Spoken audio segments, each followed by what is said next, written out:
Hey guys, it's Caslo, and Tokyo Game Show is kicking off today, and Square Enix dropped a new Strangers of Paradise Final Fantasy Origin trailer on us.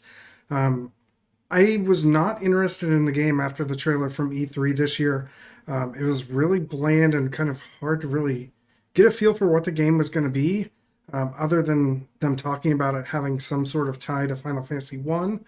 But this trailer they dropped today has me super excited, and there's a lot of references in here I wanted to point out. So let's do a quick analysis. We'll go through the video, and I'll stop as I see something that I kind of want to point out.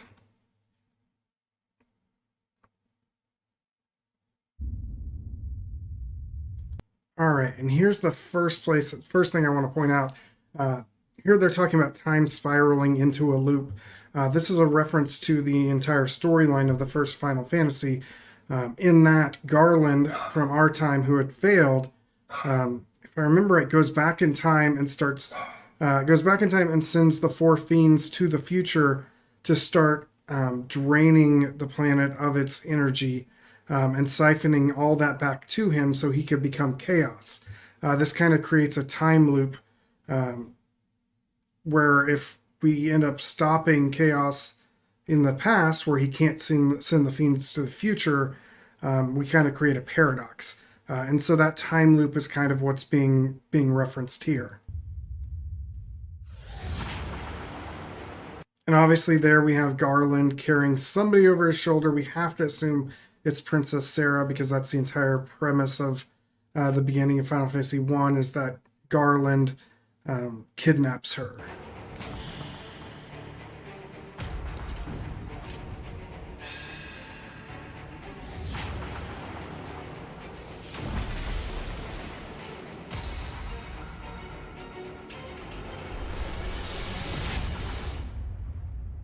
Okay. Wait. My crystal. It's her. All right, this is the first thing I wanted to point out. If you can tell, he's referring to this thing in his hand as a crystal, but it's not shaped like a normal Final Fantasy crystal, which is kind of hexagonal, pointy at the ends, crystal that we all kind of know today. Instead, it's shaped like round and like an orb, or like an egg, which is a reference back to Final Fantasy 1.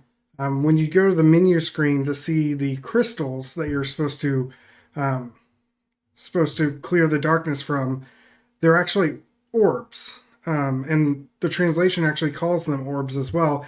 They kind of look like crystal balls that like a fortune teller would have. And so having that touch here is really nice. Okay, and there you can see they're fighting a harpy. Harpies actually weren't in the first Final Fantasy. I don't think they came in until Final Fantasy 3, which I'll throw a sprite. This is somewhat similar to that sprite up there from Final Fantasy 3, except for kind of the color is made a little bit more uniform to kind of fit, I think, into this world. And so I think they're pulling some enemies from other games in the series so that they could kind of flesh out the world, because there's not a ton of variety in the original Final Fantasy, and there are a lot of recolors of the sprites. But I think that's what they're doing here.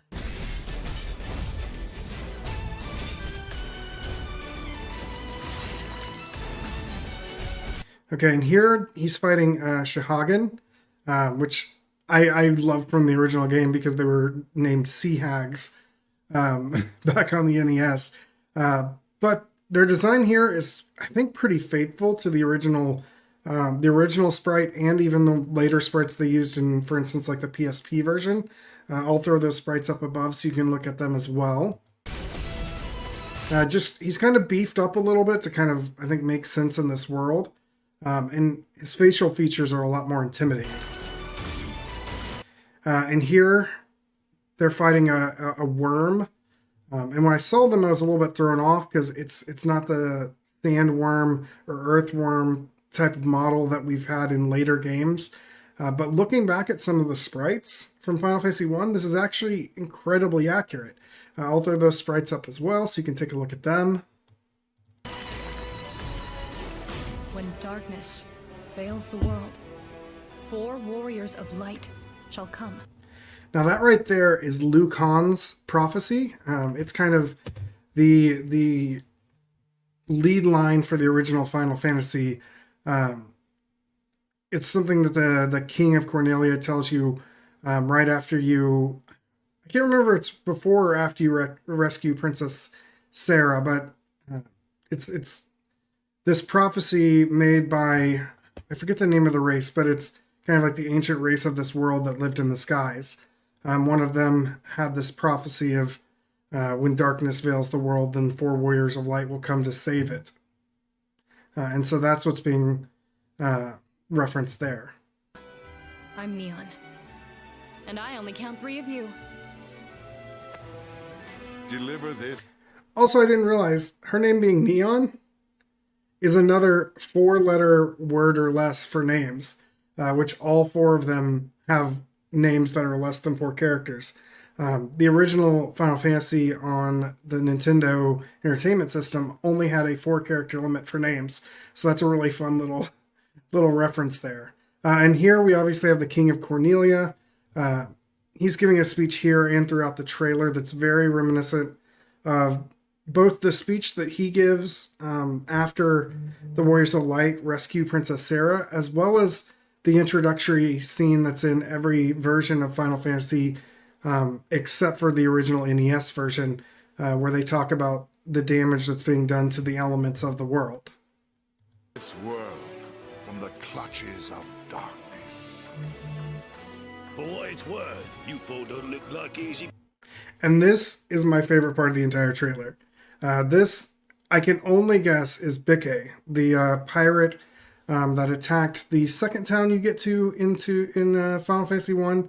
You have to defeat his underlings to get your ship so you can start sailing around the world. And his design here is really faithful to the PSP and Game Boy Advance sprite, which I'll throw that up here. You never actually fight him in battle, so all you ever have in the original Final Fantasy is his overworld sprite, which is really small. However, kind of the design of where you're fighting him in this trailer reminds me a lot of a scene in Final Fantasy Dimensions where you fight Bikke there in a pirate hideout because he had been attacking a nearby town. I'll throw up that battle scene as well so you can kind of see it's being fought in like a cave against him. Pickings. This land is home to 4 crystals. All right, and this is an elemental. I've never seen this elemental design in any other Final Fantasy, so I'm not sure where it came from. And there weren't elementals in the original Final Fantasy, but they seem to be on these orbs, and they're just these amorphous humanoid creatures that will do elemental attacks. Fire, wind, And that's a griffin. They were in the first trailer, so I'm not going to talk about it here. water, and earth. Here he's fighting a Curl. Curls weren't in the original Final Fantasy either, so this is another example of them filling out the world with some classic Final Fantasy monsters. The darkness corrupting them causes fires to rage, winds to And here they're fighting a Shadow, another classic enemy from the original Final Fantasy. I'll throw up some of the sprites. I think that this design is really faithful of those sprites. So I love seeing it here as well. die, seas to languish, and earth to decay. The people And then there's a Cactar. They made their debut in Final Fantasy VI. Weren't in Final Fantasy 1, obviously. And this is that really classic design where they have really right-angled appendages. Unlike the Final Fantasy like 12, when they're a little bit more organic looking. are lost, and scarce little light remains in their hearts. Right. So you want us to do something about the darkness clouding the crystals.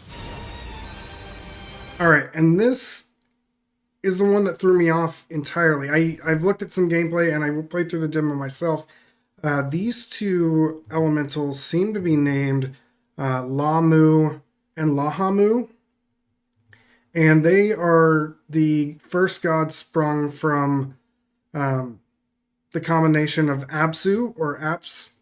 If you played Final Fantasy VII, it's the behemoth monster that's in the sewers is Apps. That's where he gets his name from. So the combination of him and Tiamat, who Tiamat makes an appearance later in this trailer as well.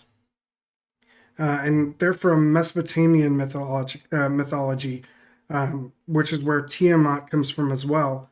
And so it's really cool that they're pulling in some of those other mythological references here to make some new bosses.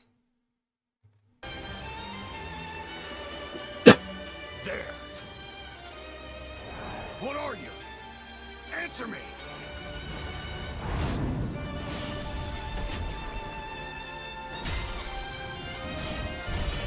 And they're obviously fighting like other elementals connected to that orb.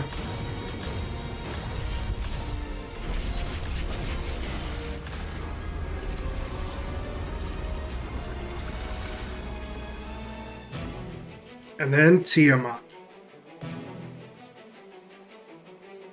I couldn't. I know its name. Tiamat. And his design is, I think, really, it's a really kind of faithful adaptation of the original sprite work, which I'll throw up here. Also, this arena where we're at and kind of this environment, I assume is the Sky Fortress, which is where the ancient people I referenced earlier used to reside before Tiamat came and took it over. And they were a really technological advanced species. They created the airship that's in the game. And a lot of the monsters you fight in the Sky Fortress in the original Final Fantasy are also very technological, including the game's only super boss and probably one of the first, and the first super boss in Final Fantasy, the War Mech, which was just a big mecha robot. So seeing that kind of technology-based zone makes a lot of sense for Tiamat, so I love seeing that here.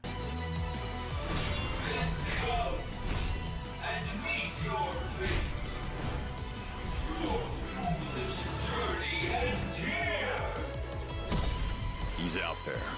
I can feel him. I just have to keep looking. May the crystals And I can't say for sure who this is. I'm assuming it's Princess Sarah. I can't think of any character that has ties to musical instruments in Final Fantasy 1 that could also be referencing something here. But I mean, it's the only other real female character I can think of from Final Fantasy 1. And her white garb makes sense with the person that Garland was carrying at the beginning of this. blessing be with you, always.